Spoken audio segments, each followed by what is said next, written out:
14 दिसंबर से 14 जनवरी 2022 तक हिंदुओं के मांगलिक कार्य बंद रहेंगे।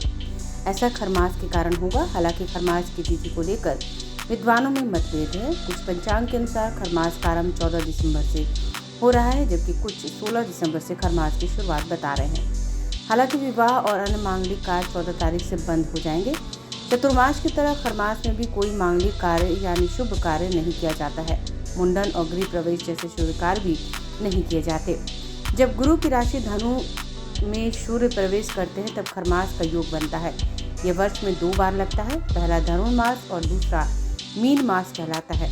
ऐसी मान्यता है कि खरमास के दिनों में सूर्य देव धनु और मीन राशि में प्रवेश करते हैं। इसके चलते बृहस्पति ग्रह का प्रभाव कम हो जाता है।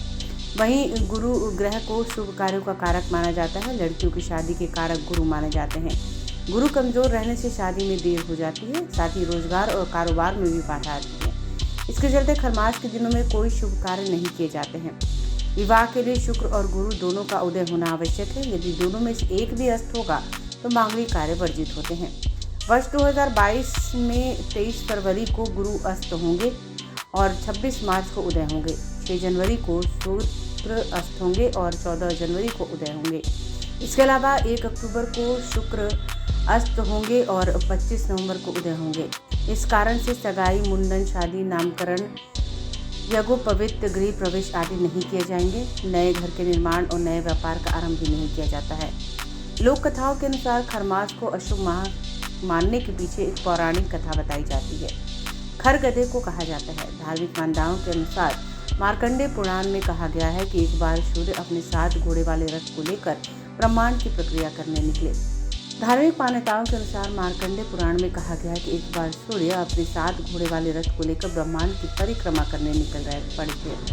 इस परिक्रमा के दौरान सूर्य देव को रास्ते में कहीं भी रुकने की मनाही होती है, लेकिन सूर्य देव के 7 घोड़े कई साल निरंतर दौड़ने की वजह से प्यास से व्याकुल हो जाते हैं। यह देखकर सूर्यदेव उन्हें पानी पिलाने के लिए पास के तालाब के पास रुक जाते हैं। तभी उन्हें याद आता है कि उन्हें तो रास्ते में कहीं रुकना ही नहीं है।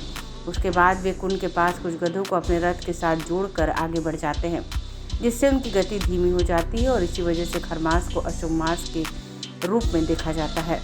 हालांकि इसका वैज्ञानिक आधार यह कहता है कि 14 दिसंबर से 14 जनवरी तक पूरे उत्तर भारत में कड़ाके की ठंड पड़ती है। ऐसे में लोगों के स्वास्थ्य और उनकी सुरक्षा को देखते हुए आयोजकों पर रोक लगाने के उद्देश्य से खरमास की व्यवस्था की गई है।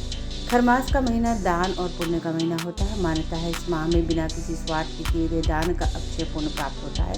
इसलिए खरमास के महीने में जितना संभव हो जरूरतमंदों को दान करना चाहिए।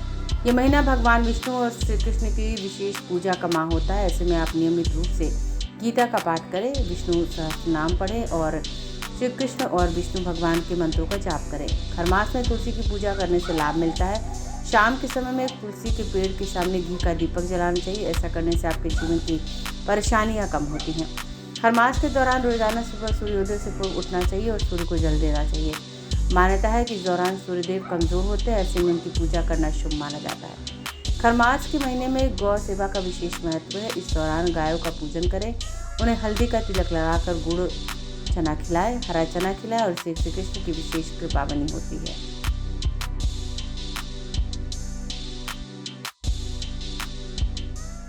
अगर आपने अभी तक हमारे चैनल को सब्सक्राइब नहीं किया है तो तमाम और बड़ी खबरों के लिए हमारे चैनल को सब्सक्राइब करें और देखते रहें आंखें न्यूज़ 24, नजर हर खबर पर।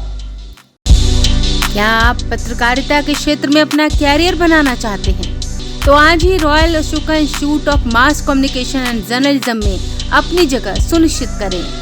आर्यभट्ट ज्ञान विश्वविद्यालय पटना से मान्यता प्राप्त 100% प्लेसमेंट के साथ royal Ashoka Institute of Mass Communication and journalism नामांकन जारी है। हमारा पता है DS/16 गायत्री मंदिर के समीप, कंकड़ बाग, पटना 8,20,000। आप हमें संपर्क भी कर सकते हैं।